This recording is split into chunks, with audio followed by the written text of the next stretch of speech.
আসসালামু আলাইকুম রহমতুল্লাহি বরকাতু। আশা করি সকলেই ভালো আছেন।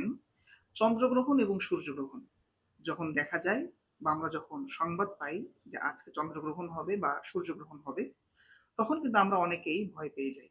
আমরা মনে করি যে এটা অশুভ কোনো কিছু বা বিশেষ কোনো ঘটনায় কেন্দ্র করে চন্দ্রগ্রহণ বা সূর্যগ্রহণ হয়ে থাকে। এবং বিশেষ করে যারা গর্ভবতী নারী আছে তারা নিজেকে অনেক ঝুঁকিপূর্ণ মনে করে এই সময়টাতে, অর্থাৎ চন্দ্রগ্রহণ এবং সূর্যগ্রহণের সময়টাতে। তো এই যে ধোঁয়াশা এবং কুসংস্কারগুলো আমাদের রয়েছে, এগুলো কিন্তু আমাদের ক্লিয়ার হওয়া প্রয়োজন। প্রিয় ভাইরা আমার, প্রথমে আসুন যেটি বলবো সেটি হলো যে চন্দ্রগ্রহণ এবং সূর্যগ্রহণ এটি হচ্ছে আল্লাহ পাক রব্বুল আলমিনের পক্ষ থেকে নির্ধারণ করা প্রকৃতির একটি নিয়ম।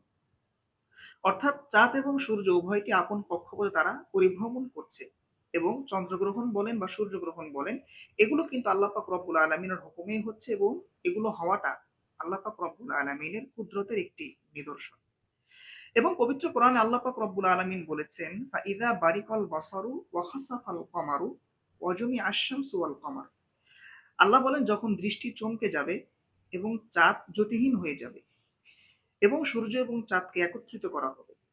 এই যে আল্লাহ বলেন ওয়া খাসাফাল কমার, চাঁদ জ্যোতিহীন হয়ে যাবে, এই চাঁদ জ্যোতিহীন হওয়া এটাই হচ্ছে চন্দ্রগ্রহণ। কাজে আমরা বুঝলাম যে চন্দ্রগ্রহণ এটা আল্লাহর পক্ষ থেকে হয়ে থাকে, এটা অশুভ অলক্ষণ কোনো বিষয় নয়।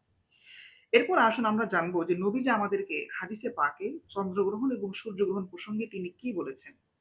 নবীজি আমাদেরকে জানিয়েছেন যে চন্দ্রগ্রহণ হওয়া এবং সূর্যগ্রহণ হওয়া এই দুটি আল্লাহ পাক রব্বুল আলামিনের কুদরতের একটি নিদর্শন। এগুলো আল্লাহ পাকের পক্ষ থেকেই হয়ে থাকে। কাজেই যখন চন্দ্রগ্রহণ বা সূর্যগ্রহণ দেখা যাবে, তখন আমাদের করণীয় কি?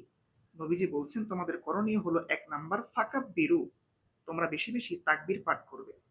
২ নাম্বার ওয়াদউল্লাহ, তোমরা আল্লাহ পাক রব্বুল আলামিনের নিকট দোয়া করবে। ৩ নাম্বার ওয়াসল্লু, তোমরা নামাজ পড়বে।